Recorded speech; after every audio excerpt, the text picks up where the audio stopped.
जब शरीर रुक जाता है, क्या सच में सब खत्म हो जाता है या बस एक नया अध्याय शुरू होता है जिसे हम समझ नहीं पाते? कई प्राचीन ग्रंथ कहते हैं मृत्यु अंत नहीं, एक द्वार है उस संसार की ओर जहां आत्मा अपने असली रूप में लौटती है। जब मनुष्य की अंतिम सांस होती है, आत्मा शरीर से धीरे धीरे अलग होती है। कुछ क्षणों तक वह अपने शरीर को देखती है, अपनों को रोते हुए महसूस करती है, पर अब कुछ कर नहीं सकती। यह वही पल होता है जब आत्मा अपने कर्मों के कंपन, वाइब्रेशन के अनुसार ऊंचाई या गहराई की ओर बढ़ती है। पुराने उपनिषदों के अनुसार मृत्यु के बाद आत्मा सूक्ष्म मार्ग से गुजरती है, एक ऐसी सुरंग जहां समय नहीं, सिर्फ प्रकाश और ध्वनि होती है।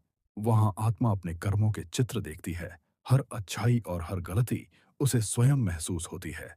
जब आत्मा अपने कर्मों का पूरा अनुभव कर लेती है, तब ब्रह्मांड उसे उसी कंपन से मिलते हुए नए जीवन की ओर भेजता है। कोई नया शरीर, नई जगह, पर वही आत्मा।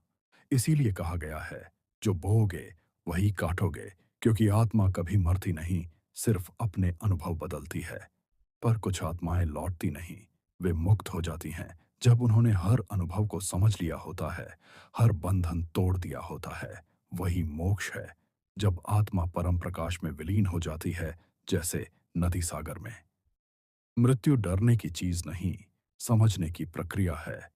आत्मा अनंत है, वह सिर्फ रूप बदलती है, समाप्त नहीं होती। इसीलिए जीवन को सच्चे कर्म और शांति से जियो।